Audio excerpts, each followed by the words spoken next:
À toutes et tous, merci Damien pour son introduction et cette mise dans le bain. Moi, j'aimerais vous dire quelques mots sur l'Institut français du monde associatif pour commencer, mais avant, j'aimerais dire que nous sommes très heureux de pouvoir faire tandem et partenariat avec Vadato pour cette conférence et de mettre en commun à la fois nos réseaux, mais aussi nos expertises au service des associations et de la philanthropie. Euh, Quelques mots sur l'Institut. À l'origine de la création de l'Institut, il y a une conviction fondamentale, c'est que les associations, leurs partenaires philanthropiques, leurs partenaires publics, ont besoin de la connaissance pour renforcer les compétences et les visions, pour renforcer la reconnaissance et les plaidoyers, pour renforcer l'interconnaissance au sein des écosystèmes et parfois aussi pour faire évoluer des cadres de pensée. Et pour répondre à ce défi multiple, l'Institut a été pensé comme une plateforme de recherche et développement pour le secteur. Et notre façon de travailler, c'est d'ouvrir des programmes de connaissances thématiques avec trois grandes étapes. La première, c'est de commencer par analyser les besoins de connaissances des acteurs. À quelles questions on aurait aujourd'hui besoin d'avoir des réponses que nous n'avons pas et qui auraient un impact sur notre quotidien. À partir de là, dans une deuxième étape, on va soutenir de nouvelles recherches pour répondre à ces besoins. Et puis, on va mobiliser ensemble des chercheurs et des acteurs pour coproduire des connaissances utiles aux associations. Et une fois que les connaissances sont produites, troisième étape, on va les transférer au plus grand nombre pour que la connaissance puisse irriguer largement les visions, les stratégies et se transformer dans de nouvelles pratiques. Voilà pour la mission de l'Institut et ses modalités de travail. Alors, pourquoi est-ce que nous avons voulu produire un livre blanc sur les relations entre générosité privée et association?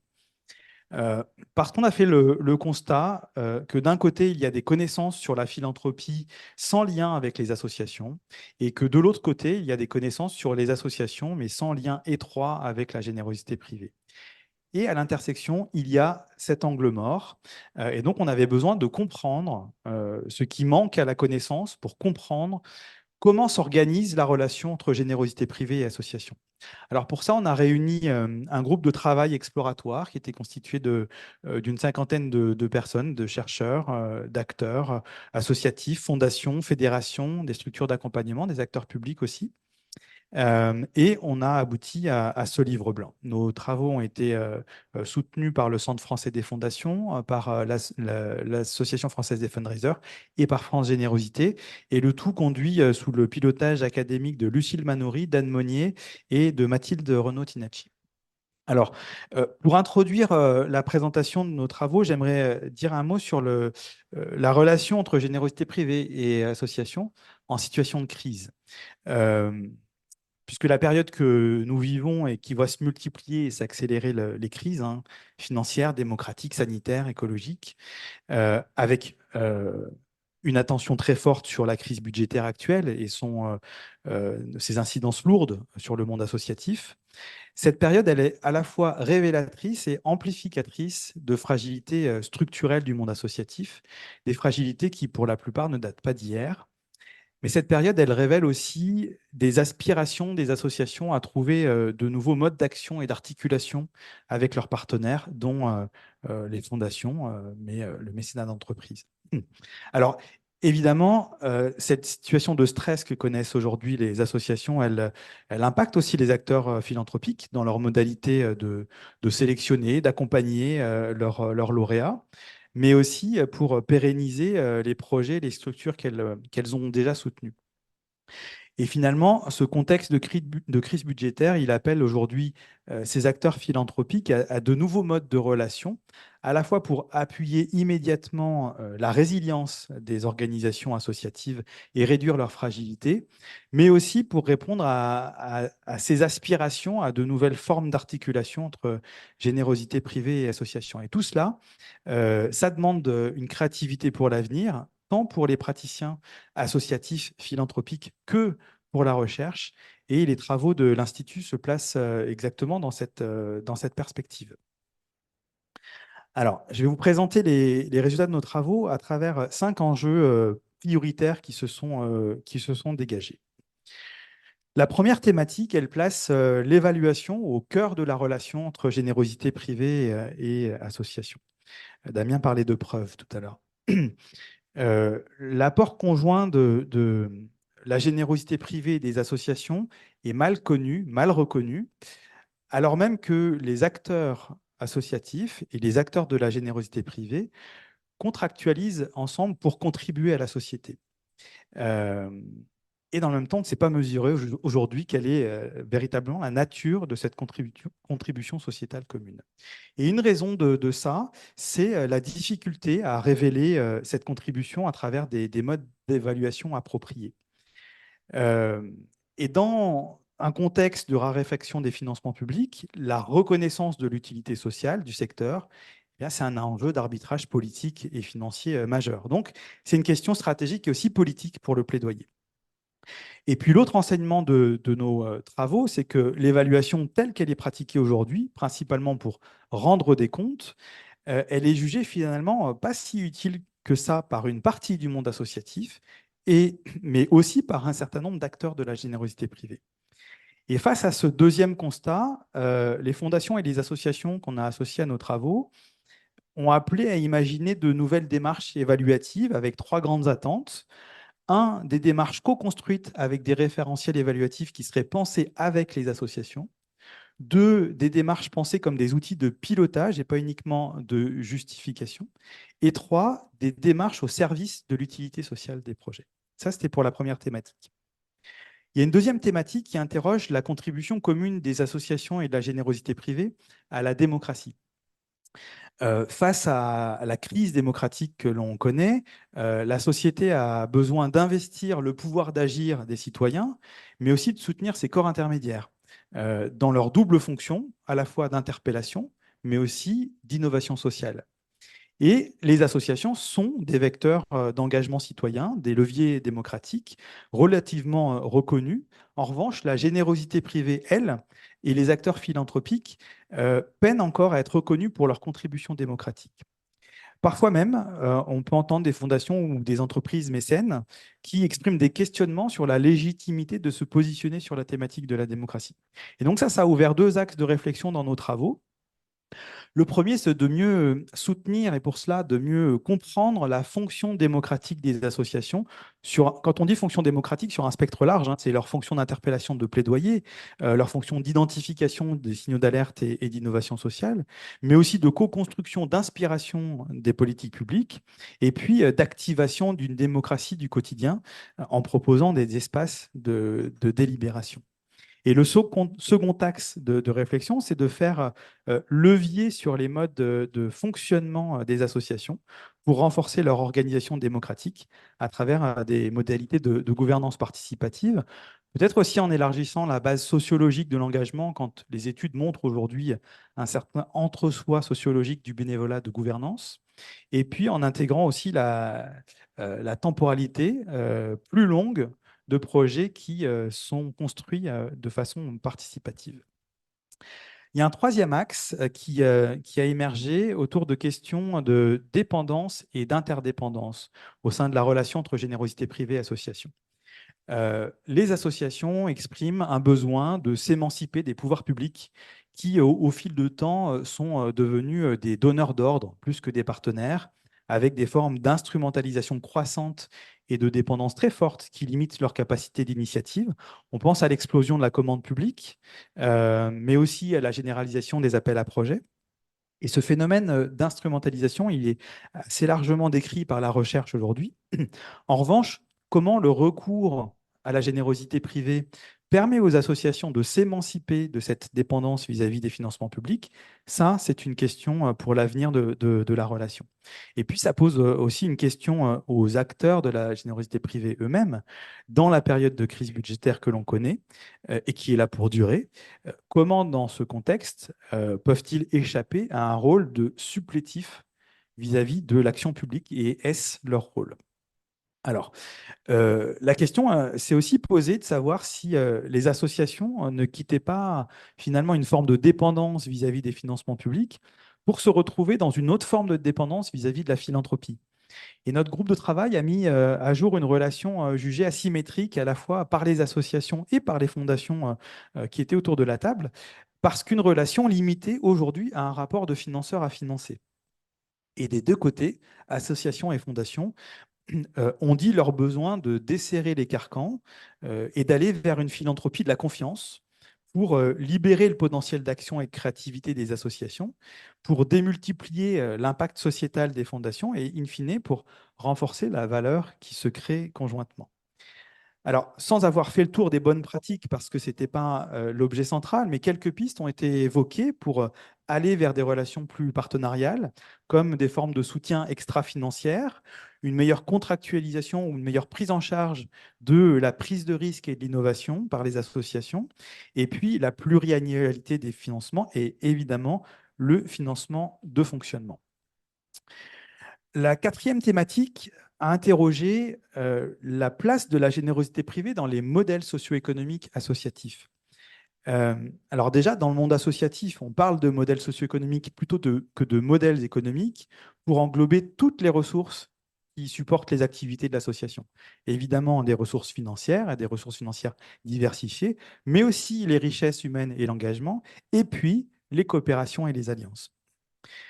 Aujourd'hui, il y a plusieurs facteurs qui fragilisent les modèles associatifs. D'un côté, ils sont de plus en plus soumis à la commande publique, on l'a dit, avec des financements publics de plus en plus incertains.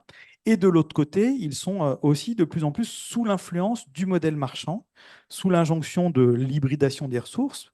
Pour équilibrer les budgets, il faut vendre des produits et des prestations, et plus largement aussi du fait du développement d'une culture de l'entrepreneuriat social.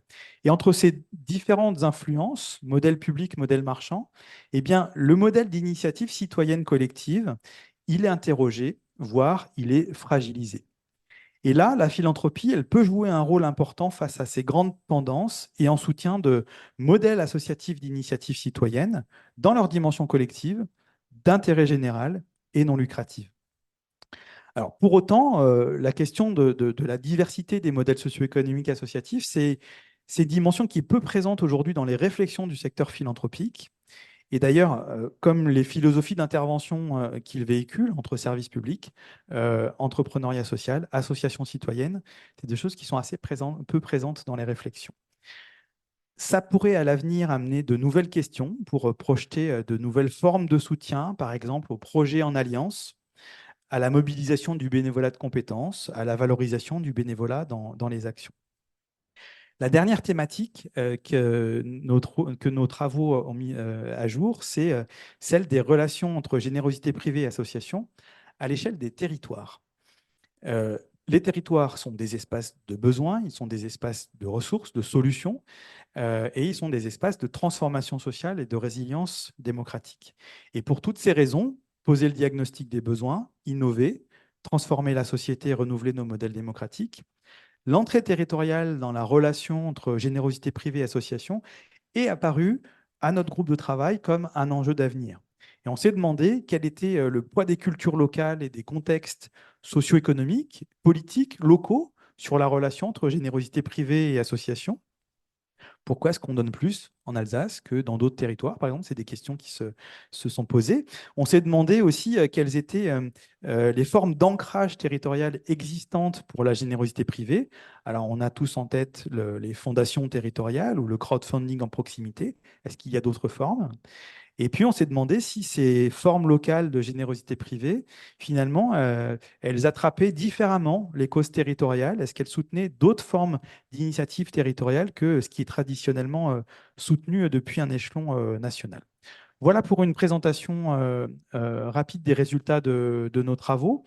Vous pourrez retrouver plus en détail dans le livre blanc que nous avons édité et qui est disponible sur notre site internet. On va, je crois, vous mettre dans le chat pour les personnes qui sont en ligne le lien vers le livre blanc. Et puis, peut-être qu'il reste encore une ou quelques éditions papier ici. Merci de votre attention. Et maintenant, Paul, je te rends la main pour animer la suite de la conférence. Merci Florian. Euh, Fabrice, est-ce que tu peux, voilà. Est-ce que tu peux passer à la slide d'après? Nous accompagnons des organisations à but non lucratif. Alors aujourd'hui, je vais peut-être parler souvent d'associations, mais c'est un mot générique parce qu'on a On a évidemment la chance de travailler sur des projets de fondation, de fonds de dotation, de philanthropes individuels, etc. Euh, on travaille de façon très classique sur accompagner nos clients à améliorer la façon dont ils mobilisent leurs partenaires. Je ne reviendrai pas sur cette slide en détail, c'est pour vous montrer qu'on a une méthodologie bien classique et quelquefois disruptive sur certains aspects de mobilisation. Depuis 25 ans que je travaille dans le monde de la philanthropie, le mot de confiance euh, n'a jamais été aussi présent, jamais. Euh, des questions posées par nos clients, des questions posées par les donateurs, et je vais essayer de vous donner un éclairage là-dessus. On peut changer de slide. Euh, deux petits chiffres qui me semblaient intéressants. Un chiffre que l'on cite souvent chez Badato, dans le cercle des très grands donateurs, c'est des gens qui ont des capacités à donner quasiment 1 million d'euros par an parce qu'ils ont des très grosses fortunes. On estime que 8 intentions de dons sur 10 ne parvient pas à son destinataire, ne naît pas. Pourquoi? Parce que le lien entre le donateur et la cause ne se fait pas. Et en particulier parce qu'ils ne se connaissent pas, mais aussi parce qu'ils ne parlent pas le même langage. Et quand on ne parle pas le même langage, on ne se fait pas confiance. Et ça marche dans les deux sens. Pardon, j'y reviendrai. Et un deuxième chiffre, quand on regarde les chiffres de la générosité internationale en 2024, vous voyez que 70% des donateurs qui sont l'objet d'une intention, d'une relation privilégiée avec l'organisation qu'ils soutiennent, donnent plusieurs fois. Il y a quand même encore 30% des donateurs qui ne redonnent pas, parce que justement, on n'a pas assez travaillé cette notion de confiance. On peut changer de slide. Le sujet, en fait, comme le disait Florian et également Damien, je pense que c'est finalement assez simple et assez compliqué. Tout don est un acte de confiance. Je pense que vous serez d'accord avec ça. Quand on donne, on fait confiance. Mais la confiance, elle est constituée à la fois d'une attente, à la fois d'une relation, même si elle est très brève. Quand on fait un don sur Internet et que ça dure 10 minutes, il y a quand même une attente. J'attends quelque chose contre mon don. Et puis, il y a souvent une relation plus ou moins suivie. Mais ce que l'on constate, et je pense que vous êtes toujours d'accord avec moi, c'est que le don, c'est une transaction ponctuelle. Je peux faire plein de dons à 10 associations différentes dans la journée. Ce n'est pas pour autant que j'aurais vraiment travaillé une relation. Alors que la philanthropie, et ça c'est un mouvement très intéressant de ces dernières années, travaille une relation qui tient dans le temps, une relation durable.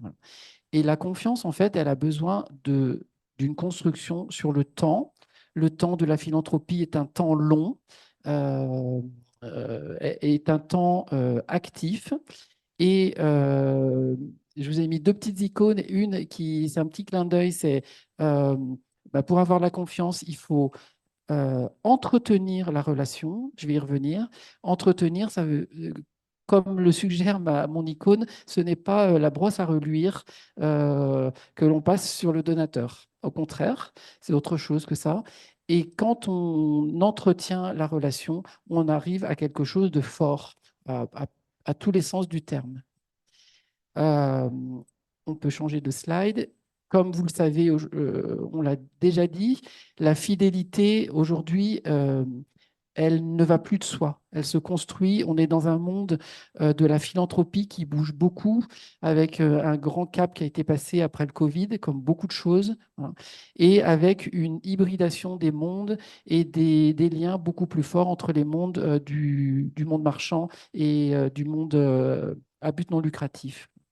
Les donateurs et les mécènes que vous avez en face de vous, que vous connaissez ou que vous ne connaissez pas encore, ils font partie d'un monde où on a un choix pléthorique, un monde comme on dit, de l'infobésité. Ils sont bombardés d'informations tous les jours, toutes les minutes. Voilà. Vous savez que sur le fil Instagram de quelqu'un qui cherche une association comme quelqu'un qui achète un canapé, il suffit de faire une recherche pour que l'intégralité de votre fil Instagram change en un quart d'heure. Voilà. Les algorithmes sont là. Donc, il y a une immensité de choix. Il y a une immensité d'informations qui bombardent nos fameux futurs partenaires et donateurs et une attente forte de plus de ce que moi j'appelle de la considération, mais de plus de services. Tous les gens auxquels vous adressez sont des consommateurs de services. Ce sont des gens qui prennent un train, ce sont des gens qui préfèrent la Trenitalia plutôt que la SNCF parce qu'on les chouchoute mieux, parce que ça va plus vite, parce qu'ils font plus confiance dans l'information qui est donnée, etc. Et le monde de la philanthropie est vraiment imprégné de ce changement. Ce qui fait que aujourd'hui, on constate que nos donateurs, quelle que soit leur typologie et quel que soit le don qu'on va leur demander de faire, ils reçoivent beaucoup plus de messages et de plus en plus de sollicitations et aussi une multiplicité de sollicitations parce que le marché est tendu et que la manne publique baisse et qu'il faut aller chercher des nouvelles ressources. Voilà. Et quand on est un donateur potentiel et qu'on est en face de cet environnement qui a changé, eh ben on prête une oreille euh, beaucoup plus aiguë qu'avant, beaucoup plus attentive à trois choses, à la cause qu'on lui présente, au sens que cela donne pour sa propre vie, pour ses propres choix, et à la qualité de la relation qui va pouvoir être nouée, même, je dirais, pendant 10 minutes quand on fait un don ponctuel. Euh, le sujet est un sujet que vous avez peut-être abordé ailleurs, qui est un sujet de révolution du marketing dans les dernières années et qui tourne autour d'une théorie que vous connaissez sans doute qui s'appelle la théorie du pourquoi, du why. Dans les années, jusque dans les années 70-80, en fait, y compris dans la philanthropie, on était un peu comme les marchands de lessive, on poussait une offre et on disait, je suis la meilleure association culturelle, je suis la meilleure association internationale, je fais du bien aux enfants, etc. Ma lessive, elle est plus blanche que blanche. Voilà. Et on avait une masse de messages qui partaient et on captait des dons. Voilà. Ensuite, l'évolution a fait qu'on s'est rendu compte qu'avec le changement sociétal, on parlait plus à des tribus, c'est-à-dire à des gens qui nous ressemblent, voilà, et à qui il faut adapter, auprès de qui il faut adapter le langage. Voilà. Quand je parle aux donateurs de la SPA, je parle à des gens qui ont chevillé au corps l'amour de leur animal domestique, etc. Et ce n'est pas du tout les mêmes valeurs, les mêmes attentes que quelqu'un qui va soutenir une action contre la faim dans le monde. Donc, on s'adresse à des gens à qui on parle pour les amener à croire ce à quoi on croit. Voilà. Et ça, c'est hyper important. Et récemment, dans les années post-Covid, on a évolué vers quelque chose d'encore plus personnalisé, puisque l'outil digital nous permet d'être en interaction très rapide avec ces fameuses tribus, euh, par âge, par type de géographie, par territorialité et par cause, qui nous donne une puissance importante, mais qui nécessite absolument d'affiner les messages. Voilà. Et ce que je voudrais que vous reteniez, c'est qu'en fait, aujourd'hui, tout le monde le sait, et c'est ça qui fonctionne bien, on ne mobilise pas autour de ce que vous faites, on mobilise autour de pourquoi vous le faites. Et on mobilise comme ça parce qu'il y a des gens dans le monde qui croient la même chose que vous. Voilà. Je me mobilise pour la SPA parce que j'aime protéger les animaux. Et c'est ce en quoi je crois, ce sont mes valeurs. Euh, une chose aussi que je voulais rappeler ce soir, c'est que ça semble évident, mais ça ne l'est pas. Et en travaillant avec nos clients, on s'en aperçoit au quotidien. La confiance que vous allez créer avec vos partenaires et donateurs, elle se construit de l'intérieur vers l'extérieur. Ce que vous ne travaillez pas à l'intérieur se voit immédiatement à l'extérieur. C'est-à-dire que ce que vous, je vais le dire de façon positive, ce que vous faites à l'intérieur se voit à l'extérieur.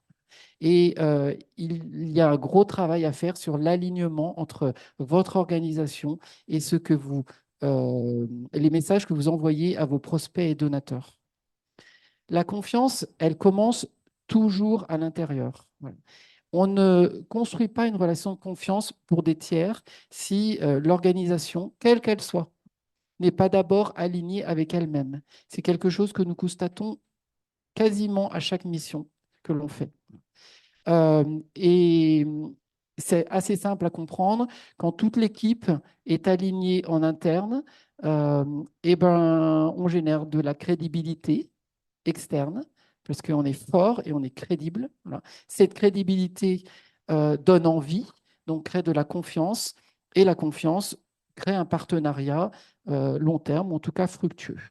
Donc là, nous accompagnons nos clients sur ces piliers de l'alignement que sont euh, la façon d'incarner la mission en interne. Si vous avez une équipe qui ne partage pas la mission de la même façon, ça ne fonctionnera pas. Si, deuxième pilier, on a une gouvernance et une organisation qui n'est pas assez solide, on ne peut pas convaincre à l'extérieur. Hein. Un cas très concret de la semaine dernière, on est sollicité par une organisation du social. La présidente nous demande de solliciter des grands donateurs. Elle nous fait travailler une mission. On rencontre le directeur général qui nous dit jamais l'organisation n'a besoin de dons. Comment faites-vous pour aller convaincre un grand donateur qu'il faut aider la présidente et pas l'organisation? Impossible. Euh, on travaille aussi quelque chose qui est très actuel, mais qui est vraiment fondamental, c'est le digital et les outils digitaux qui doivent vraiment être au service de la relation, qui doivent être simples, fluides, etc. Voilà. Euh, on travaille les notions évidemment de finance parce que le donateur aujourd'hui a besoin d'être complètement en accord avec le fait que votre finance, elle est maîtrisée, elle est transparente. Damien en parlait tout à l'heure, et que vous avez la capacité à mettre en place une culture de l'impact, montrer euh, combien votre action a un impact sur la cause que vous défendez. Et puis enfin, dernier point qui n'est pas des moindres, la communication. La communication, elle doit être juste et cohérente, mais elle doit être surtout transparente, dire ce que l'on fait, faire ce que l'on dit, et le dire avec les bons mots. Une fois qu'on a travaillé tout ça, eh ben, évidemment, j'irai très vite sur cette slide, mais ça a un impact direct sur la confiance. Par exemple, la culture de l'impact. Euh, la confiance, elle est renforcée dans l'utilité des actions. Quand vous êtes capable de dire à un donateur, euh, si vous nous accompagnez pendant 2 ans, l'impact sur le projet sera de telle ou telle façon, vous allez le mobiliser parce qu'il s'approprie votre projet. Le digital euh, est vraiment une source évidente de fluidité et d'impact parce que vous allez vous donner les moyens d'avoir une expérience utilisateur, même si l'expression est très sèche et pas très intéressante, mais une expérience utilisateur avec votre donateur. Vous allez pouvoir lui envoyer des choses, vous allez pouvoir recevoir les questions, etc. Voilà. Donc, on travaille tous ces aspects avec nos clients pour aligner l'organisation.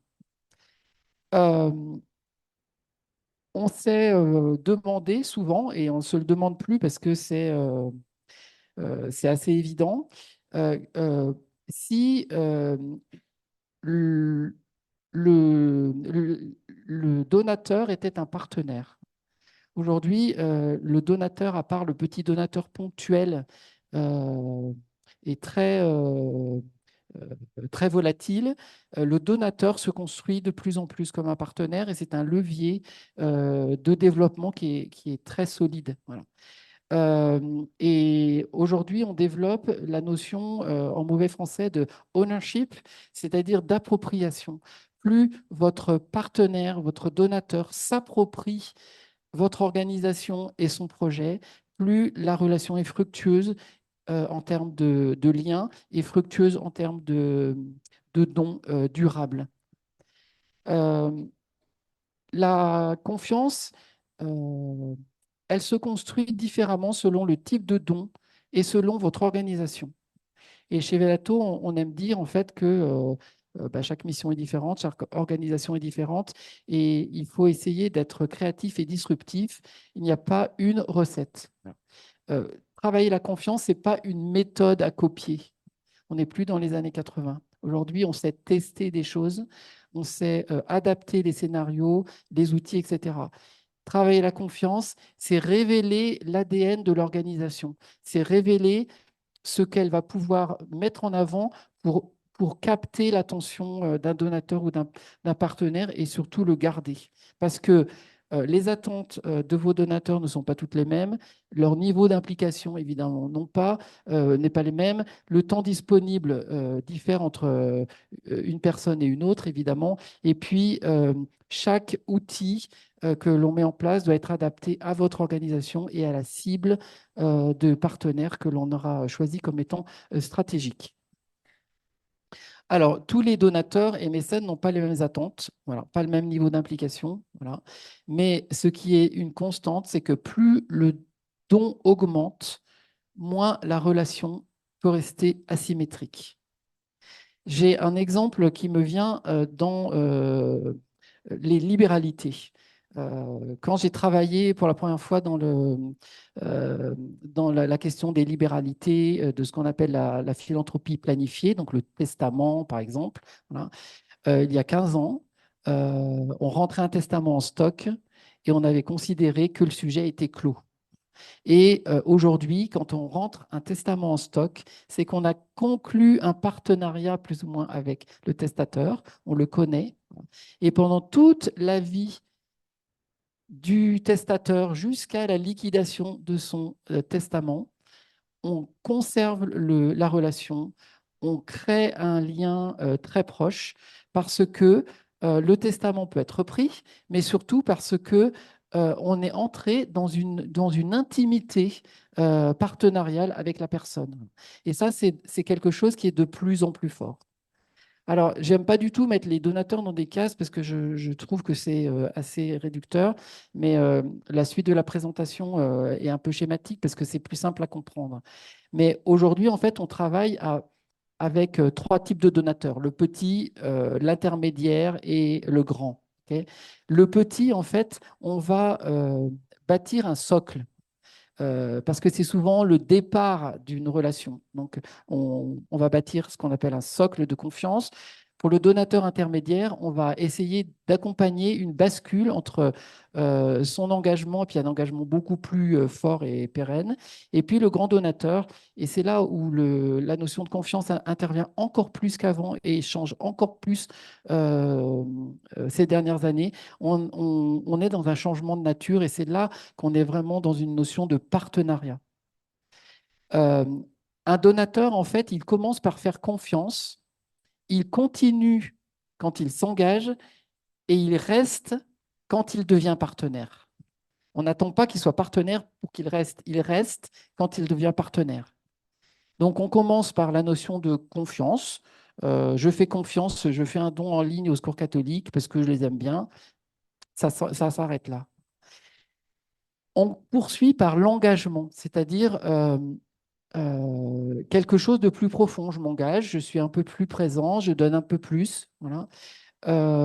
Et je poursuis, quand je suis grand donateur, par l'appropriation de la cause. Ça répond à la question, qu'est-ce que vous m'apportez à moi dans mon engagement philanthropique? Euh, je vais revenir là-dessus. Mais le petit donateur, la question qu'il se pose, c'est est-ce que je peux leur faire confiance pour leur donner 20 à 100 euros?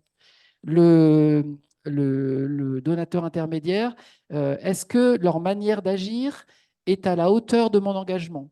Je leur donne 2000 euros, est-ce que ça vaut 2000 euros? Est-ce qu'il y a un équilibre? Et puis, le grand donateur, ben, lui, il a envie de participer et il est dans la proactivité. Euh, le, le petit donateur, il fait confiance parce que on lui dit quelque chose de clair. Il reconnaît en fait ce qu'on lui dit comme clair et on lui donne de l'information pour confirmer qu'il avait raison de faire confiance. Il a donné à ATD Carmonde, il a donné 10 euros, il sait où ça va et il fait confiance à l'organisation et c'est suffisant.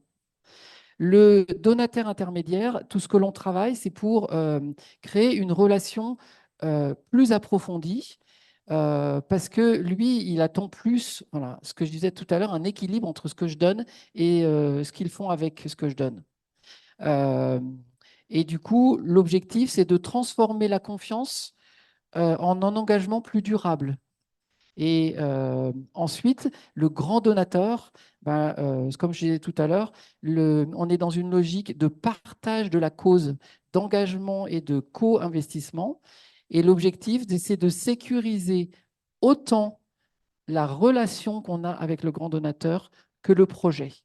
Le grand donateur, il devient acteur de votre projet. Alors, la générosité, nous, ce qu'on constate, c'est qu'elle augmente aussi, et Damien en parlait tout à l'heure, quand on fait confiance à son donateur et à son mécène, quand on a une relation qui est croisée. Et ça, c'est de plus en plus vrai. Là. Le donateur ou le mécène a besoin pour cela d'être en prise directe avec votre cause. Et les associations d'il y a 10-15 ans qui se situaient beaucoup dans l'intermédiation entre le donateur et la cause euh, transforment leur relation dans une espèce de triangulaire entre le donateur, le bénéficiaire et eux qui mettent en lien.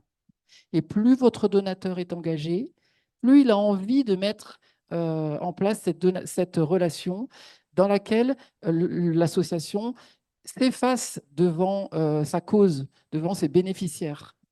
Euh, c'est très vrai, par exemple, dans des sujets autour de la mobilisation hospitalière, des associations de patients, autour de la recherche. L'association, en fait, qui réussit cette triangulaire entre le donateur qui a envie d'aider le chercheur et qui apprend du chercheur, mais qui ne se sert pas de l'association. Enfin, l'association n'a plus ce rôle de filtre, en fait. Il y a vraiment un lien direct à créer et qui est très mobilisateur. Et pourquoi ça? Parce que la philanthropie, c'est de l'humain. Mettre l'humain au centre n'est plus une option, c'est vraiment la condition qui fait tourner le moteur de la générosité.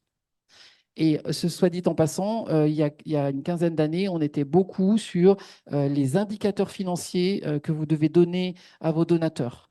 Avec l'argent, j'ai fait ça, ça, ça, X pourcentage, etc. Aujourd'hui, on a une vraie demande des donateurs d'indicateurs qualitatifs, financiers pour certains, mais beaucoup qualitatifs. En parlant il y a quelques années avec un grand banquier français, où je faisais une présentation sur les indicateurs quantitatifs. Euh, Ça m'avait marqué parce qu'il m'avait interrompu, il m'avait dit, mais qu'est-ce que c'est chiant votre truc? Euh, la philanthropie, c'est de l'humain. Voilà. Qu'est-ce que vous faites de qualitatif? Comment on mesure l'impact de ce que vous faites de façon qualitative? Alors, je vais vite parce que je suis en train de dépasser mon temps de parole.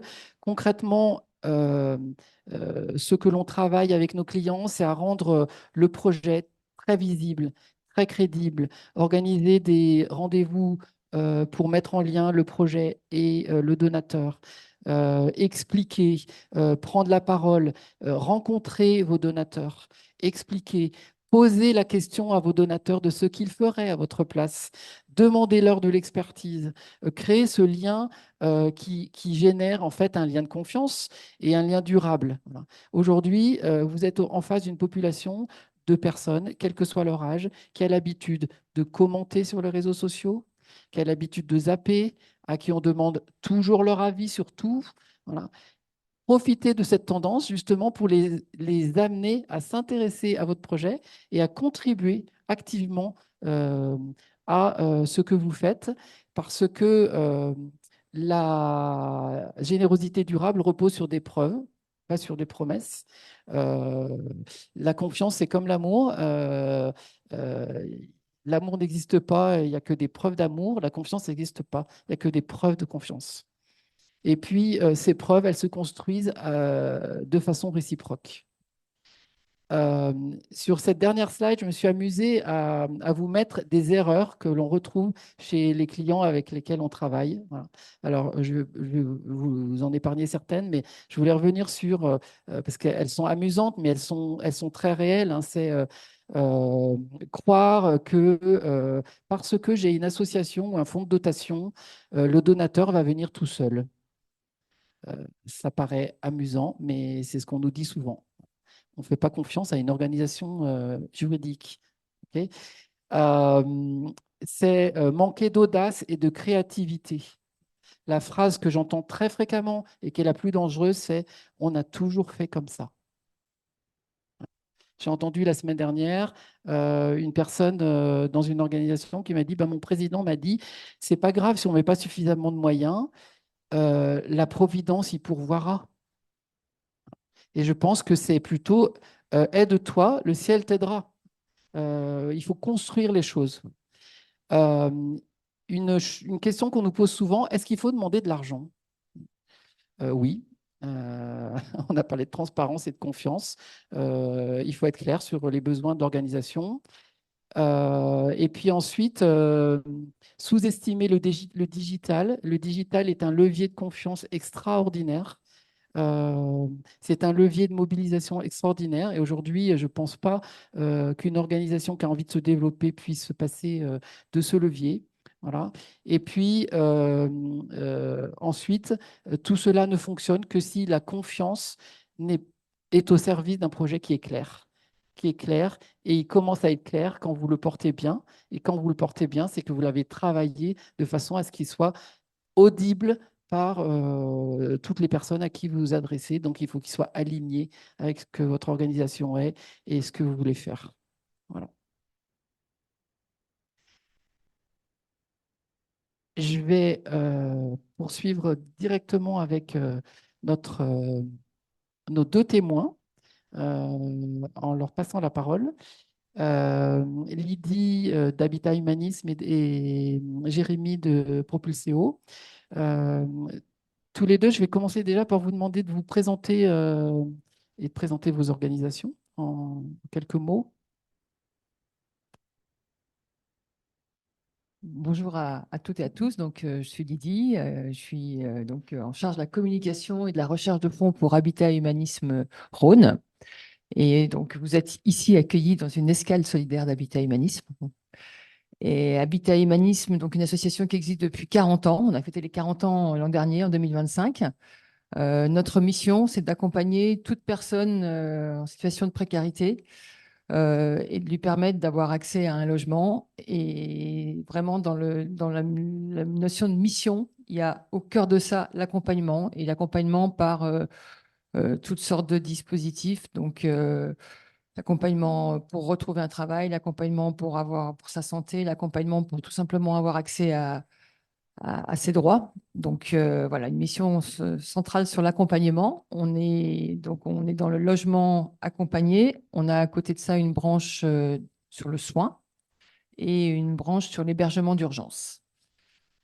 Voilà, en quelques mots. Bonsoir à tous. Donc moi je suis Jérémy Ruet et je suis l'un des cofondateurs de l'association Propulseo. Donc Propulseo c'est une jeune asso, hein, contrairement à Habitat Humanisme. On a créé l'association en 2021. Et Propulseo, notre mission c'est d'aller détecter des jeunes, des étudiants qui sont confrontés à un contexte de fragilité qui peut limiter leur réussite académique et leur insertion professionnelle. Et notre mission, c'est d'abaisser toutes les barrières qu'ils rencontrent pour réussir leurs études et s'insérer dans la vie pro. Donc, pour répondre à ça, on développe un programme de solidarité entre des entreprises qui vont venir en fait soutenir directement ces jeunes qu'on va les détecter dans leur parcours scolaire. Et ces entreprises leur versent une bourse, un mentor et des opportunités pro de manière privilégiée, de manière à couvrir leurs besoins de manière transverse. Alors, Jérémy et Lydie, en fait, la première question que je voulais vous poser, c'est comment est-ce que vous percevez cette notion de confiance dans votre relation avec des mécènes ou des donateurs dans votre activité quotidienne? Alors, comment est-ce qu'on la perçoit ou comment est-ce qu'on la travaille et qu'on la crée. Alors, nous, on va peut-être parler déjà de donateurs. Chez Habitat Humanisme, on a la chance d'avoir une capacité à incarner ce qu'on fait auprès de donateurs, puisqu'on a des présences physiques, on a des lieux de vie, on a des escales comme celle-là. Et nous, ce qu'on cherche à faire au maximum, c'est à faire comprendre, et on a beaucoup parlé de clarté, de cohérence, et à faire comprendre ce qu'on fait. Parce que c'est pas facile à expliquer finalement ce que fait une association. J'ai essayé de le faire en 1 minute 30 et je suis certaine que vous n'avez pas tout à fait compris ce qu'on fait, c'est normal. Et avec nos donateurs, c'est pareil, on n'a pas forcément tout le temps beaucoup de temps, même si on leur écrit, même si on leur envoie des mails, même si on n'a pas tout le temps la capacité. Donc du coup, nous, notre conviction, c'est que la meilleure des preuves qui va entraîner la confiance, c'est de faire toucher du droit à notre donateur ou potentiel donateur. Bah, finalement, si je fais quelque chose avec eux, si j'avance d'un pas, qu'est-ce que je vais apporter, qu'est-ce que je vais changer. Et du coup, on l'amène dans nos lieux de vie. On fait des rencontres, bien sûr, on fait des rencontres de donateurs. Et une rencontre de donateurs qui m'a marqué, on en fait 2 par an. Et là, je parle que des rencontres avec une quarantaine, cinquantaine de donateurs. On en fait plus par exemple, déjeuner, des choses comme ça. Et une qui m'a marqué, on avait un peu fait le pari, parce que souvent les rencontres donateurs, on les fait dans des lieux un peu prestigieux, comme un musée. Puis on s'était dit, ben tiens, on va les amener chez nous. Et on a donc organisé une rencontre dans un centre d'hébergement. On s'est rendu compte qu'il n'y avait pas multitude au départ de marques d'intérêt. Ça allait un peu moins vite en termes d'inscription. Puis finalement, la rencontre a été complète. Et on s'est rendu compte par le vécu qu'en fait, ben, à ce moment-là, il y avait dans cette rencontre les gens qui travaillaient dans le centre d'hébergement, il y avait les personnes qui étaient hébergées, certaines étaient là, et en fait, les donateurs qui étaient présents ont eu accès directement aux personnes qui travaillaient, ils ont eu accès directement aux personnes qui étaient hébergées, ils ont discuté avec eux, les personnes sont venues après au petit moment du cocktail, et il y a eu vraiment une transformation en termes de confiance, et on l'a entendu, on l'a vu, le dialogue s'est fait. Et je pense que ouais, un des bons moments de la confiance, et puis des bons moments pour nous aussi qui travaillons là-dedans, c'est de pouvoir créer cette rencontre et finalement de s'effacer un peu entre le donateur et le projet qui va soutenir. Et d'ailleurs, excuse-moi, je rebondis là-dessus parce que tu nous avais expliqué quand on préparait ce moment d'échange que tu concevais en fait la construction de la confiance comme de la fidélisation même avant le don.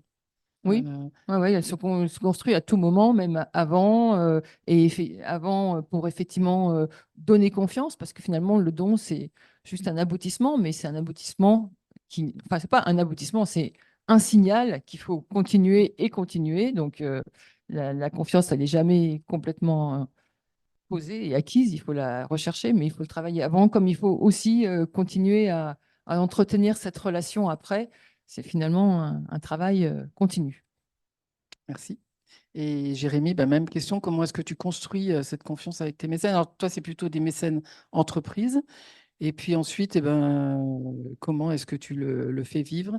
Et j'en profite pour te poser une question, que ça, je ne t'interromprai plus. Est-ce qu'éventuellement, tu peux nous parler de cette grande entreprise française dont on avait évoqué le partenariat quand on a préparé?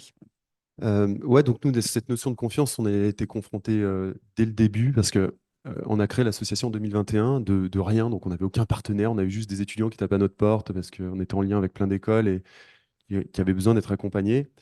Et donc au début, on était confrontés un peu au syndrome du beau projet et des entreprises en face de nous qui étaient plutôt dans la défiance ou dans la méfiance. C'est-à-dire, c'est bien, vous avez un beau projet, vous avez des slides, mais vous avez une asso qui a à peine un an. Euh, et qu'est-ce que tout ça? Donc on a pris beaucoup de temps à construire cette confiance avec les entreprises et tout d'abord en essayant de les comprendre. Qu'est-ce qu'ils faisaient, qui pouvait prendre confiance en ce qu'on faisait et comment est-ce qu'on pouvait capitaliser sur le peu de premières réussites qu'on avait pour leur prouver que ce qu'on faisait, c'était digne de ce qu'ils attendaient. Euh, et maintenant, quand on regarde la copie 5 ans après, sur mon slide numéro 8, au moment où j'annonce aux entreprises qu'elles ont à gagner à travailler avec Propulseo, bah là, j'ai 3 triptyques. Le premier, c'est lisible, c'est-à-dire que vous savez pourquoi vous travaillez avec Propulseo, parce que c'est des jeunes de votre territoire, de votre filière métier. Deuxième chose, c'est visible, Visible, c'est vous allez le voir, vous allez comprendre comment on fonctionne, ça va se voir que vous faites des choses avec nous, etc. Et le troisième, qui est le plus important, ça va être perceptible. Et perceptible, c'est que ça doit vous foutre les poils, vous donner des frissons à vous, à vos collaborateurs, quand vous allez percevoir l'impact qu'on a réellement sur ces jeunes. Et ça, percevoir l'impact, c'est pas nous qui allons vous le raconter, c'est vous qui allez le vivre. Et le vivre, toucher l'émotionnel de son mécène, de ses collaborateurs, eh ben, ça permet de rendre les choses beaucoup plus concrètes et de toucher le côté un peu, je sais pas si c'est le côté reptilien du cerveau ou l'autre, j'inverse toujours les deux, mais le côté où on n'est plus dans une réflexion purement analytique, mais dans la réflexion du cœur, c'est-à-dire, OK, je travaille avec Propulseo parce que je vois profondément, je perçois que ça aide ces jeunes et je perçois un sentiment de réussite dans la réussite au travers de ces jeunes. Donc ça s'est pas fait du jour au lendemain, ça s'est fait justement en essayant de comprendre et en se prenant des portes. Euh, Actuellement, l'asso, elle se fait avec des entreprises partenaires, plutôt des PME, ETI.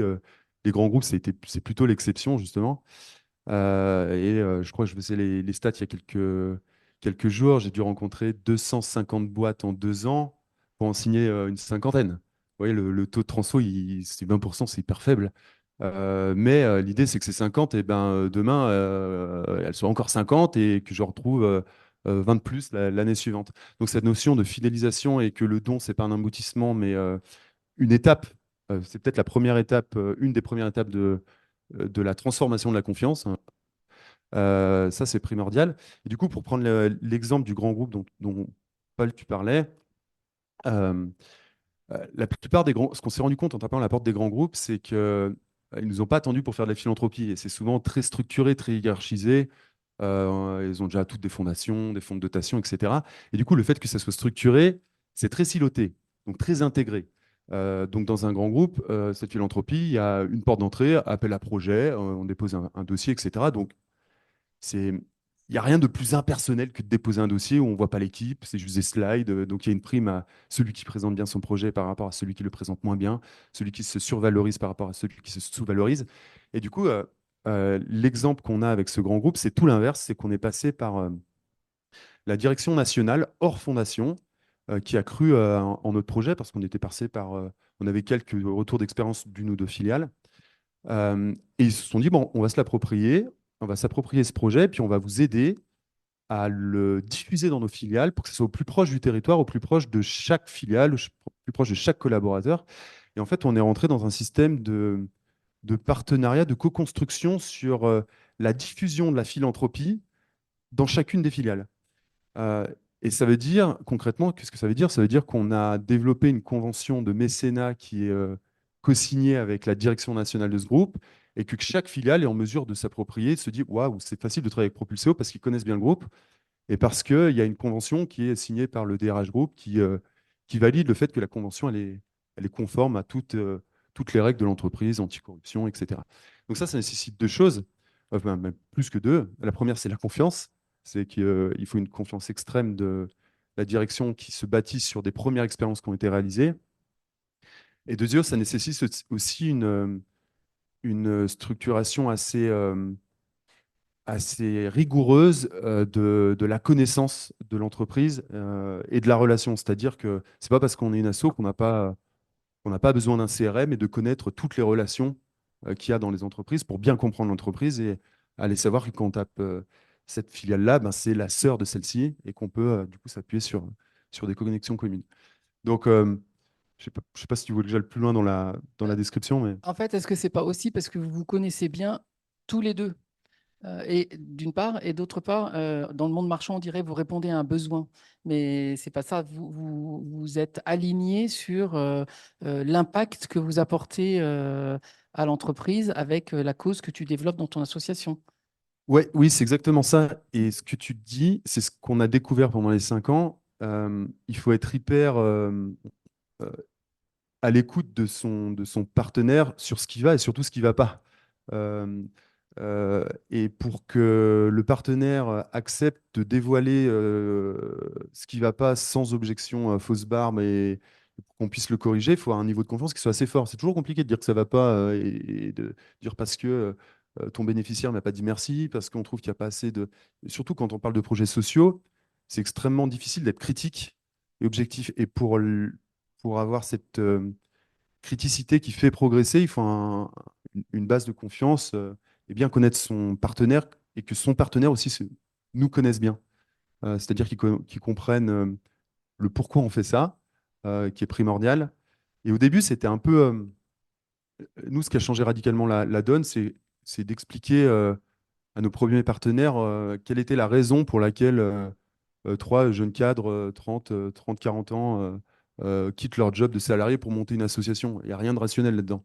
Et ben, en fait, d'expliquer pourquoi on fait ça avec les tripes et OK, on est passé par là, on a connu une ascension sociale fulgurante parce qu'on a fait des hautes études alors que rien nous emmenait là-dedans. Et bien ça, en fait, on embarque les gens dans ce pourquoi-là, même si derrière, l'asso, elle a qu'un an, elle a quasiment pas de compte. Euh, et ça permet de. Tout à l'heure, tu disais, j'aime pas mettre les partenaires dans des catégories, mais en fait, en marketing, c'est obligé d'avoir des catégories. Et au début, les early adopters, ceux qui vont prendre, ils vont pas prendre parce que l'asso elle est comme ça, ils vont prendre parce que l'équipe est comme ça et parce que la raison pour laquelle elles font ça est alignée avec ce que je crois. Oui, tout à fait. Mais je dis ça aussi parce que ce que je constate sur le terrain, c'est que de nombreuses associations sont très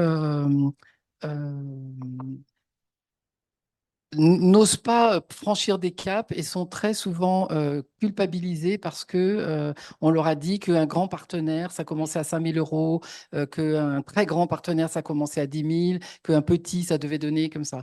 En fait, aujourd'hui, tout se lisse et oui, pour du marketing, on va être obligé de segmenter, d'avoir des approches pour approcher les différentes catégories.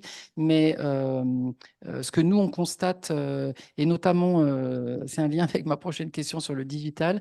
Avec le digital, c'est qu'on on a une obligation, c'est d'être audacieux et de tester les choses. Et c'est ce qui change beaucoup le monde de la philanthropie.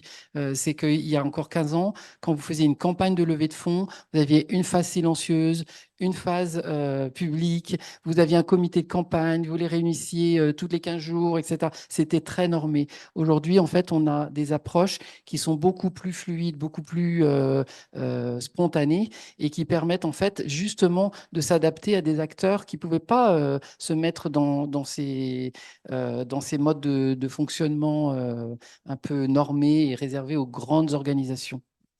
Et je vois que le temps tourne et j'avais une question à vous poser à tous les deux. Euh, Comment est-ce que vous utilisez le digital et comment vous voyez ce que ça apporte de bon et peut-être certains points de vigilance dans votre approche des partenaires? Alors, je dirais que chez nous, le digital, on l'utilise à deux niveaux. Le premier niveau, c'est que le digital, c'est ce qui permet, c'est important dans la relation de garder une régularité. C'est-à-dire que le donateur, il peut vous oublier vite et le digital aide à garder cette régularité. C'est-à-dire qu'on ne peut pas s'inviter toutes les semaines. Et d'ailleurs, je pense qu'on n'en aurait pas forcément envie non plus. Mais néanmoins, si on fait que 2 rencontres par an, c'est pas énorme. Mais si on peut envoyer une lettre d'info, si on peut pousser un petit mail, si on peut utiliser le digital pour, sur les réseaux sociaux, se rappeler à tous nos contributeurs, tout ce qu'on fait, ça nous permet d'avoir cette régularité et on essaye d'avoir cette hybridation entre le physique et le digital pour garder cette régularité de la relation. Donc ça, c'est pour moi un des rôles qui est important. Et le deuxième rôle du digital, et là, on n'est pas sur la globalité de la relation, mais on est sur un moment précis. Nous, on pense que le digital est un formidable levier pour aller chercher des personnes qu'on n'aurait pas forcément rencontrées ou pas été sollicitées autrement. Parce que le digital a quand même cette capacité à aller toucher tout le monde, où on peut cibler parce qu'on va envoyer un post sur les réseaux sociaux qui va être ciblé sur tel type de personnes, parce qu'on va pouvoir envoyer un mail à tel type de personnes aussi. On va aller toucher des futurs donateurs. Et on va aller chercher finalement notre première expérience de contact avec un futur donateur parce que le digital va nous ouvrir cette possibilité-là, une campagne de notoriété, une campagne de lead, d'aller chercher des leads. Donc voilà, le digital, c'est cette capacité à aller chercher de nouveaux donateurs et c'est aussi cette régularité de la relation qui nous aide à entretenir. Mais ça ne doit surtout pas être utilisé, et ça, je pense qu'aujourd'hui, on partage tellement que c'est presque inutile de le redire, mais ça ne doit pas être utilisé seul. Et tout le monde n'est pas récepteur du digital. Il y a des personnes pour lesquelles on ne va pas aller les toucher avec ça. Donc voilà, on sait qu'il faut aussi avoir d'autres modes de relation. Dans notre cas, nous, le digital, il est vraiment au centre de l'asso. Avant même de créer l'asso, on avait d'abord créé un site de prêt étudiant participatif, donc un site de crowdfunding qu'on avait monté. Donc, on a vraiment cet ADN de mettre de la tech un peu partout dans ce qu'on fait. Donc, c'est à la fois une force, mais ça peut être aussi parfois une faiblesse et une limite que j'y reviendrai sur là où ça peut être dangereux de trop s'appuyer sur de la tech. Nous, du coup, le digital, on le voit vraiment comme un moyen, comme un levier finalement de transformer une action en une multitude d'actions sans perte de qualité. Je prends un exemple. La, la technologie principale qu'on utilise, c'est au niveau de la plateforme de candidature des jeunes. Donc, on pourrait penser qu'un jeune qui candidate à Propulseo, il pourrait très naturellement déposer un dossier papier ou un email. Donc là, ça voudrait dire que niveau analyse de dossier, il faudrait un processus hyper. Ça voudrait dire beaucoup, surtout beaucoup de ressources pour pouvoir répondre à toutes ces demandes. Et en fait, on a mis la tech au centre du parcours de candidature où tout le dossier est digital, où le jeune il upload des vidéos de candidature, où on va mesurer et surtout prioriser les 10 000 candidatures qu'on a reçues depuis le lancement de Propulseo pour détecter lesquelles ont plus besoin d'être accompagnées en termes de priorité et d'urgence. Donc en gros, nous, on voit la tech comme un moyen de fluidifier les processus et faire en sorte que ce qu'on fait actuellement à quelques collaborateurs, et bien, grâce à la tech, on puisse le faire avec beaucoup plus d'impact sans forcément multiplier le taux de ressources nécessaires pour réaliser cet impact. Donc, c'est un outil de multiplication de votre impact. Ouais, pour nous, on le voit comme ça et aussi comme manière de Euh, tu parlais tout à l'heure d'info-obésité.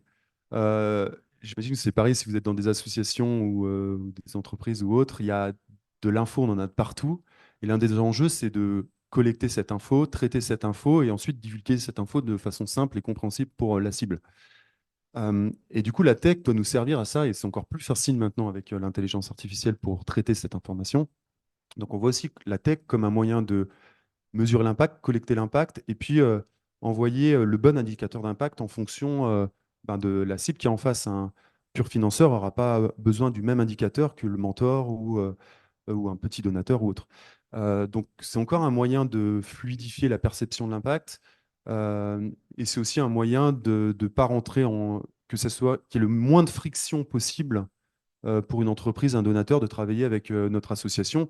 En fait, ce qu'on remarque avec les boîtes avec qui on travaille, beaucoup ont peu de connaissances de la tech qu'on utilise, mais tous nous disent ah, c'est très simple de travailler avec Propulseo. Là, on a gagné en fait, parce que c'est très simple, parce que derrière, il y a plein d'automatisation, c'est facile de nous contacter, il y a des supports en ligne, et en fait, c'est simple. Si c'est simple pour eux d'avoir de l'impact, et parce que tout est automatisé chez nous, une grosse partie est automatisée, bah, ça nous laisse le temps humain de nous concentrer sur ce qui a de la valeur, c'est-à-dire rencontrer les gens, rencontrer les organisations et l'humain et nos bénéficiaires. Et peut-être juste pour parler de la limite, parce que j'en ai pas parlé. Et par contre, du coup, d'être un peu trop technophile comme nous, c'est une autre limite qu'on a perçue, c'est d'avoir tendance à surcomplexifier les choses. Et quand on aime la tech et que on veut mettre du digital, on a tendance à parfois vouloir aller trop loin avant d'être certain que la tech qu'on va mettre en place est en mesure de faire un véritable effet de levier. Donc, on a tendance à oublier l'utilité de la tech. Ouais, c'est ça. Tu parlais de tester tout à l'heure. Eh ben, je pense qu'en fait, il faut passer à l'étape de tech quand le test il a été approuvé et qu'on est dans cette phase de rationalisation Oui. pour passer au-dessus. Oui. Pas avant. Et ce que quand je parlais de tester, la beauté de ça, c'est que quand vous créez une plateforme de mobilisation, vous avez votre mission et vous voulez convaincre, etc.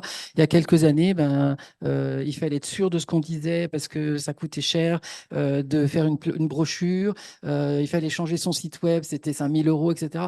Aujourd'hui, avec la tech, une landing page, enfin une page de projet, c'est fait en une après-midi. et on teste. Et si le message n'est pas le bon, on va l'adapter, etc. Et puis on le teste selon les cibles, parce que encore une fois, la confiance, elle se crée dans la rapidité et dans l'adaptabilité entre le message que l'on donne et le message qui est reçu, et également le retour que l'on en a. Le temps passe très vite et je vais peut-être vous demander si vous avez des questions dans la salle ou à distance. Et ensuite, on aura une conclusion par Yannick Blanc, président de l'UFMA. Est-ce que vous avez des questions?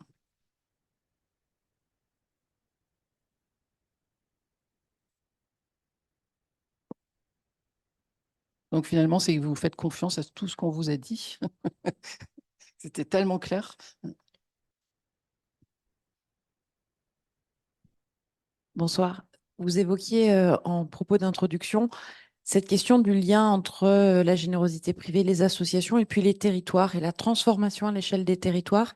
Et j'ai finalement, pour l'instant, assez peu entendu parler de la place des pouvoirs publics dans cette relation bilatérale. Et finalement, comme on est quand même sur des sujets et des causes d'intérêt général, comment on peut penser une relation triangulaire finalement avec aussi ces pouvoirs publics qui, par l'accélération ou l'expérimentation que la générosité privée permet, peuvent finalement se saisir de ces innovations qui vont transformer peut-être les politiques publiques. Alors moi, je vous relayerai bien la question, enfin, bien volontiers. Mais en tout cas, je pense que cette question, elle est importante aujourd'hui parce que j'ai commencé mes propos en parlant de la crise budgétaire tout à l'heure. Et on entend beaucoup du côté de l'action publique renvoyer vers la générosité privée. Mais le gâteau, il n'est pas plus gros. Et donc, il y a une vraie question aujourd'hui qui se pose en fait, à transformer en fait, cette relation triangulaire entre l'action publique, la générosité privée et les actions, parce il n'y aura pas de vase communicant. C'est pas vrai. Et donc, quelle doit être la place de chacun? Quel doit être le rôle de chacun?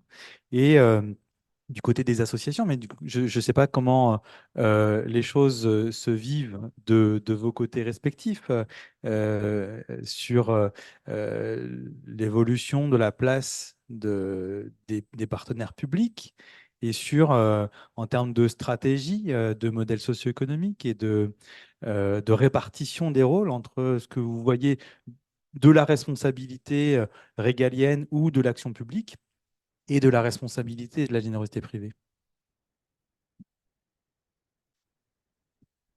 Moi, je vais répondre très brièvement parce qu'on travaille quasiment. Enfin, on a une seule subvention publique en 5 ans d'existence. Euh, il y a plusieurs raisons à ça. La première, la principale, c'est que qu'on ne connaît pas bien. Tu parlais de confiance. Je pense que la confiance, elle existe aussi avec les acteurs publics du financement. Et nous, on découvre, là, on vient de signer un partenariat avec France Travail parce qu'on a gagné le prix Trophée Diversité, j'ai perdu le nom, unique l'année dernière. Et du coup, on découvre ces acteurs de l'État au fur et à mesure de nos avancées avec les acteurs du territoire et que j'ai pas vraiment moi d'avis sur le financeur public, mais ce que je peux dire, c'est que nous, on avance pour l'instant sans et on les voit plutôt comme des partenaires qui nous aident à nous connecter, à nous mailler avec d'autres bénéficiaires. Et pour l'instant, on tape pas encore leur porte sur le partie financement. Alors nous, on est sur une position un peu différente, hein, puisqu'on est financé à hauteur de 60% par tout ce qui est subvention publique à différents niveaux des collectivités. Donc c'est un dialogue permanent.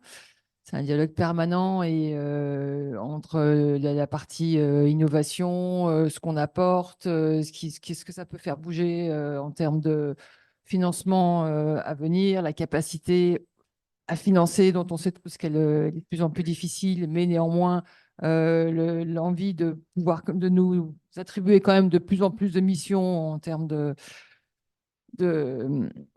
solidarité dans la ville. Donc, c'est un dialogue permanent et on a parlé beaucoup de confiance ce soir. Notre mission, c'est aussi de réussir à amener la confiance de ces partenaires-là sur ce qu'on peut faire et en même temps de la confiance, une capacité à amener aussi des moyens pour faire cette triangulaire sur le financement privé, le financement public et les acteurs qu'on est de terrain, de la solidarité.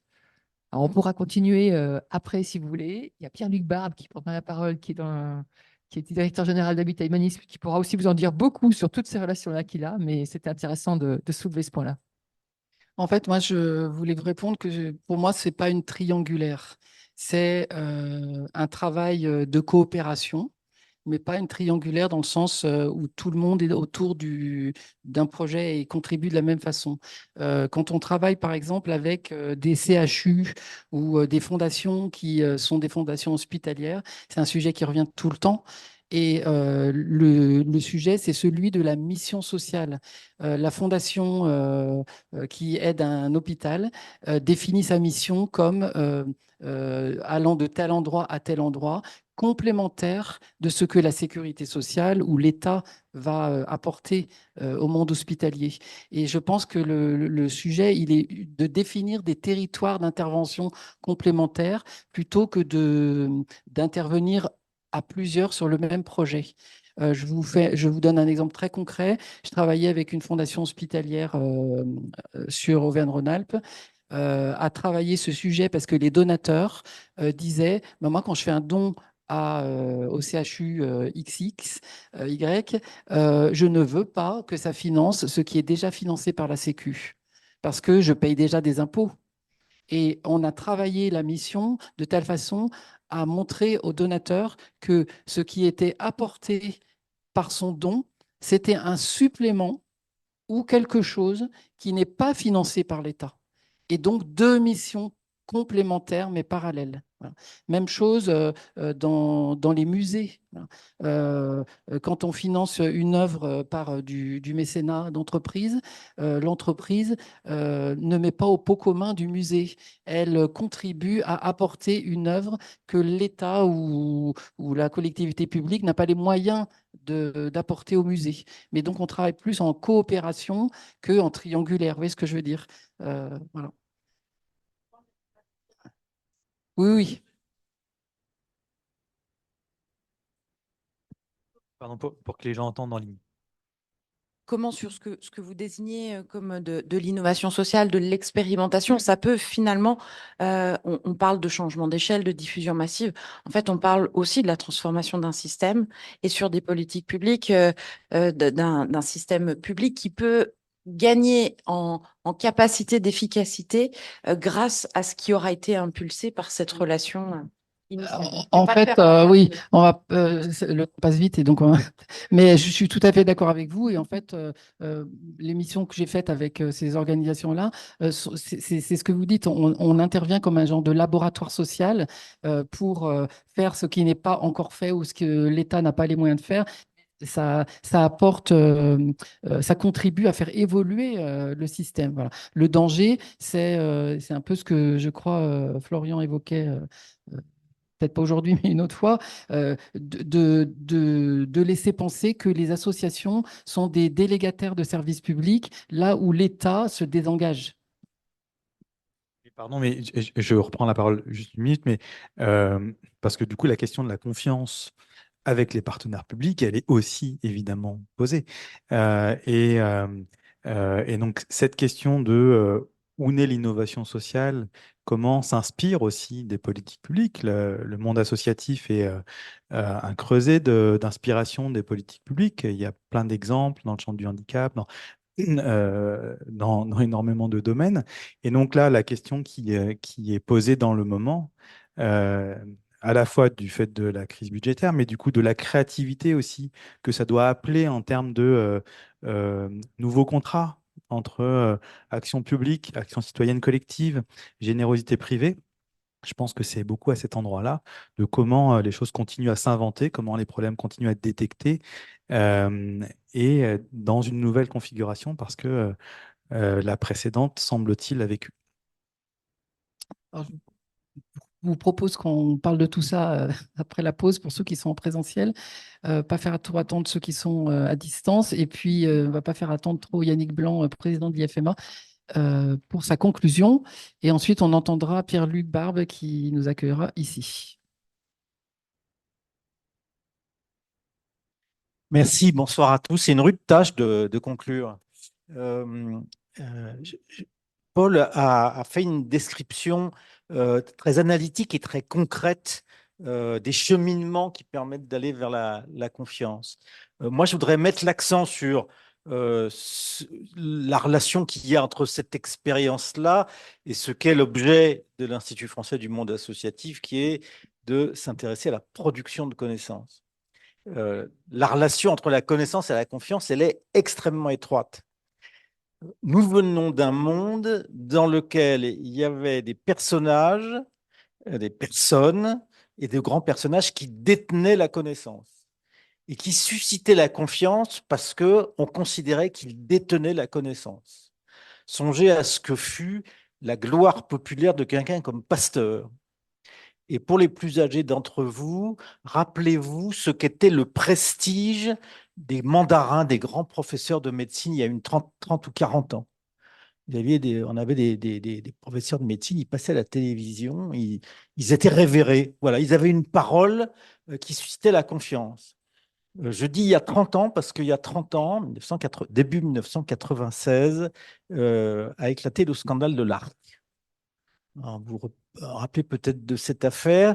Les grands mandarins en question n'étaient pas les coupables du détournement de fonds, c'était le directeur de la fondation qui avait piqué dans la caisse, mais ils avaient fait une confiance aveugle dans ce personnage. Donc il y a quelque chose qui s'est cassé à ce moment-là. C'est-à-dire que le statut presque extra-humain du grand découvreur, du grand savant, etc., s'est brisé. Bon, il y a un autre personnage qui a connu post-mortem un destin comparable, c'est l'abbé Pierre, évidemment. Par rapport à ce temps-là, on est dans un moment, et je trouve que Paul l'a très bien décrit, on est dans un moment où il y a beaucoup plus d'horizontalité qui se crée entre la prise de risque, la volonté d'agir, la recherche de résultats de celui qui donne et de celui qui fait et de celui qui porte le projet. On est dans une situation de partage de risques. Et pour que ce partage de risques soit équitablement partagé et pour que ça débouche sur de l'envie et de la capacité à agir en commun, il va falloir qu'on chemine, Paul l'a très bien décrit, qu'on chemine dans une relation où on va à la fois faire connaissance les uns avec les autres et produire de la connaissance. Et c'est là pour construire cette relation, il y a quelque chose d'un peu compliqué dans ce qu'est la réponse, l'expression du besoin de connaissance, la production de connaissance et l'utilisation de la connaissance. Et ça, c'est la mission de l'IFMA. C'est que nous, on se situe sur ce terrain-là. Quel rapport ça a avec la confiance? On a bien entendu que la confiance se construit dans la durée et que ce qui fait qu'une intention de donner et un premier geste de don se transforment en quelque chose de durable, c'est qu'on aura pris le temps de s'écouter, de franchir des étapes, de se regarder, il faut de la patience, il faut de l'écoute, etc. La confiance, de toute façon, ça demande du temps. Et ce temps, il est aussi le temps de la production de connaissances, de la compréhension des enjeux, de la compréhension des pratiques, de l'observation réciproque. Dans le domaine qui est le nôtre, dans le domaine de l'action des associations, et notamment dans le champ social, puisque c'est quand même ça le dénominateur commun qui nous réunit ce soir, le besoin de connaissances, contrairement à ce qui peut passer dans la recherche médicale, par exemple, le besoin de connaissances, vous n'allez pas le déléguer à une équipe de savants qui va se pencher sur son microscope, manipuler des statistiques, utiliser des outils sophistiqués et un jour produire le résultat de la recherche, la nouvelle molécule, le protocole de traitement du cancer, etc. La connaissance, elle va être le fruit d'un questionnement qu'on partage, d'une exploration qu'on mène ensemble. Et dans cette exploration qu'on mène ensemble, il y a une place pour la pratique, il y a une place pour la personne accompagnée, comme on dit maintenant dans ce monde-là, il y a une place pour celui ou celle qui l'accompagne et il y a une place pour le donateur.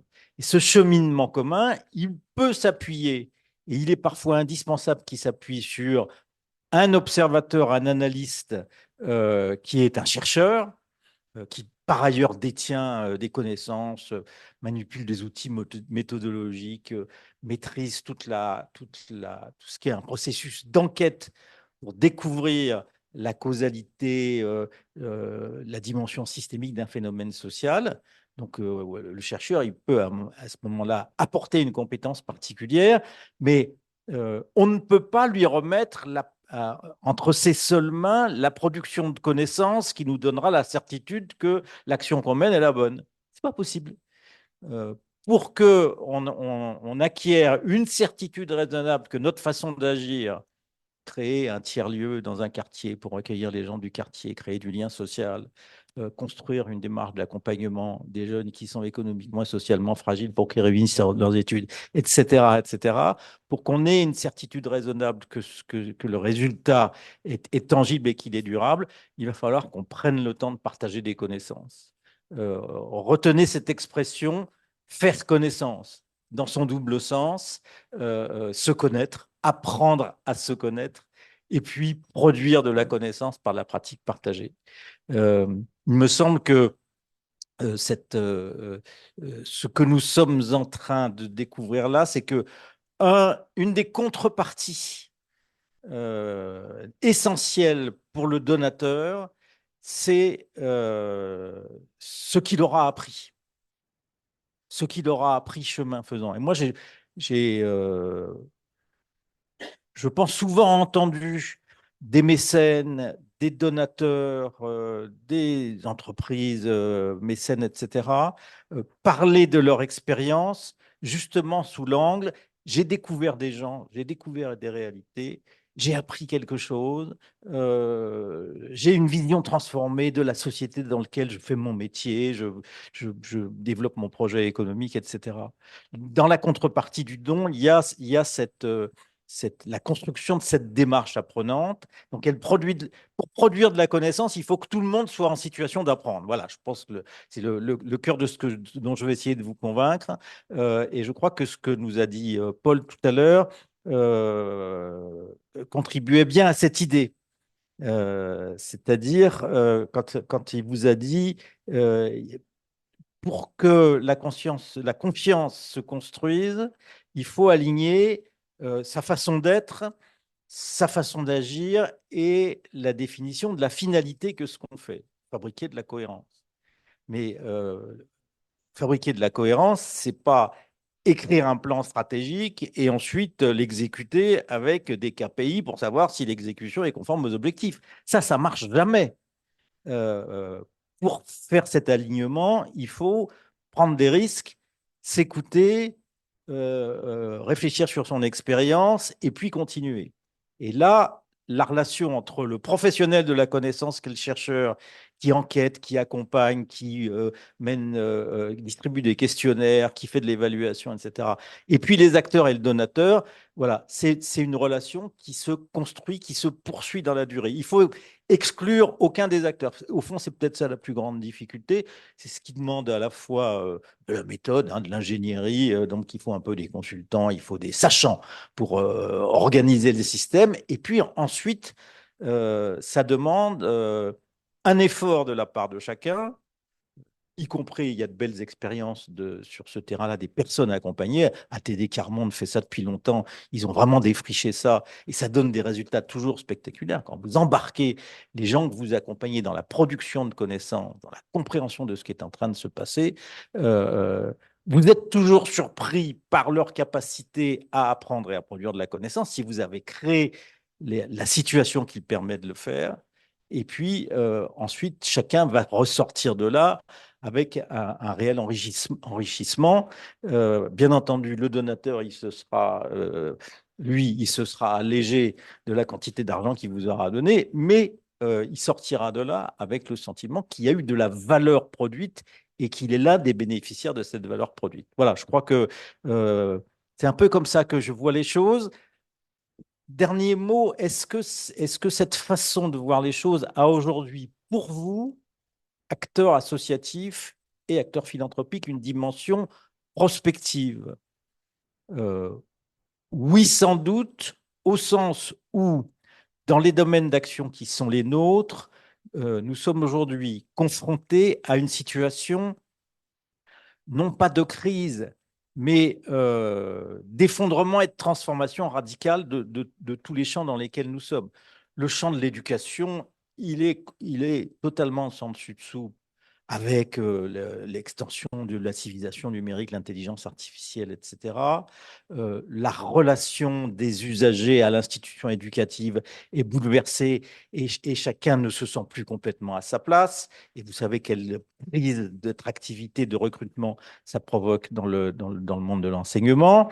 Le monde de la santé publique, il est impacté par des phénomènes du même genre et par l'inadaptation très profonde des outils de production de soins de santé, etc., et de ce que sont les besoins de santé. Et il faut réarticuler tout ça. Il ne suffit pas de dire qu'il faut mettre de la prévention partout, il faut en plus comprendre et expérimenter la façon dont le parcours de soins et la prévention génèrent une action qui soit cohérente. Le monde du lien social, le monde du travail social, il est impacté de la même façon. Bref, nous travaillons, nous agissons dans des univers dont l'architecture institutionnelle, celui qui détient les valeurs, celui qui décide des finalités, puis qui ensuite distribue les moyens d'agir et assigne chacun à sa tâche, tout ça, ça ne marche plus du tout.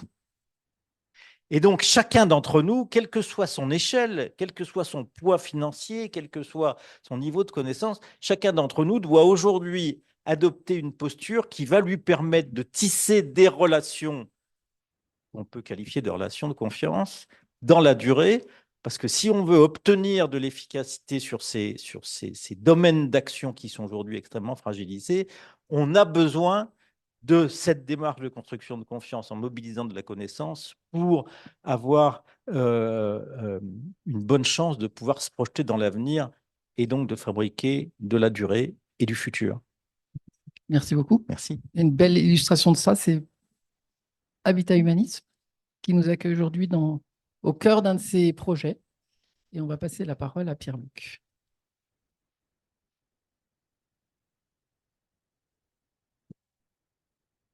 Bonsoir à toutes et à tous. Je crois que j'ai compris, sans qu'on me le dise, qu'il faut que je sois très court. C'est ça. Écoutez, juste en deux mots. Déjà, nous sommes ravis de vous accueillir chez Habitat Humanisme Rhône, ravis de vous accueillir dans une escale solidaire. Même en étant arrivé en retard, j'ai essayé de prendre des notes de tous ces échanges très constructifs, intéressants. Et j'ai gardé un mot pour faire le lien entre ces échanges et le temps d'après, c'est le mot audace. Parce qu'aujourd'hui, vous êtes dans ce que je considère être une des plus belles innovations sociales de ces 6-7 dernières années.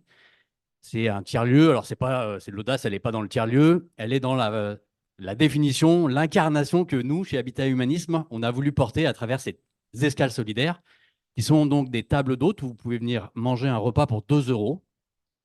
C'est un accueil inconditionnel. Vous pouvez pousser la porte, que vous soyez une personne âgée du quartier, quelqu'un qui dort sous les ponts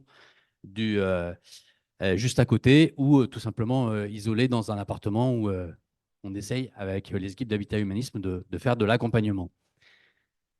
Ça, c'est la partie table d'hôte, mais la beauté du système, c'est que tous les espaces qu'on va utiliser ce soir, ils nous servent derrière à réenclencher ce qu'on appelle l'accompagnement à notre sauce.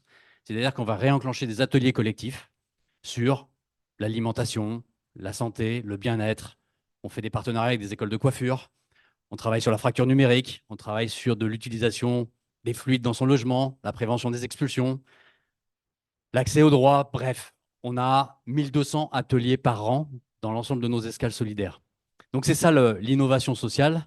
Et pourquoi je dis ayez de l'audace, c'est que cette innovation, elle remonte à 6-7 ans en arrière. Je pense qu'on a trouvé les bonnes recettes du cocktail. Et quand j'interroge nos partenaires publics et que je leur demande est-ce qu'en France, il existe un autre système, un autre dispositif de tiers-lieu qui a un impact aussi fort que le nôtre, puisqu'on touche 4000 personnes sur la métropole de Lyon? Bah, la réponse est, pour l'instant, elle se fait toujours attendre. Donc voilà, donc, il a fallu avoir de l'audace il y a 6-7 ans en arrière pour penser ce système-là. Il a fallu avoir de l'audace pour aller chercher des financeurs publics, privés. Et j'ai juste envie, moi, de vous partager cette expérience pour vous dire, ayez de l'audace. Alors, je vois que Lydie et Paul se marrent, parce que ça fait 2 ans que je les bouscule. Mais en 2 ans, bah, dans ces escales solidaires, par exemple, on fait des dîners avec des partenaires, des entreprises privées, où en fait la cuisine, c'est un chef des toques blanches qui vient cuisiner avec les invendus de la grande distribution. Et le challenge, c'est d'ouvrir le frigo et de faire un dîner, en sachant que le mec, il a quand même un resto centre de Lyon avec une certaine réputation. Donc, il peut pas se servir, il peut pas, il faut qu'il mette un peu de ses tripes pour servir un bon repas. De l'audace, on en a eu, on a lancé un concert caritatif, ça n'existait pas à Lyon, avec un orchestre de 70 musiciens amateurs. Moi, la première année, quand j'ai dit qu'on aurait 500 personnes à la Bourse du Travail, j'étais un peu seul à le penser. Au final, on était presque 700, 800, et la deuxième édition, on était 1500. Ayez de l'audace, tentez des trucs. Paul disait tout à l'heure, prenez cet exemple-là autour du digital. J'ai envie de vous dire, oui, il a raison. Sur le digital, il faut avoir de l'audace et on peut se permettre de tester, de rater des trucs. Ayez de l'audace 360 degrés. Voilà, donc sur ces petits mots, je vous invite à avoir de l'audace pour aller vous servir un verre juste dans la salle d'à côté. Merci beaucoup. Merci Lydie, merci à tout le monde et merci spécifiquement à Jérémy et à Lydie qui ont donné de leur temps pour cet échange. Merci Damien, si tu nous entends toujours à distance, et à votre disposition pour poursuivre les échanges.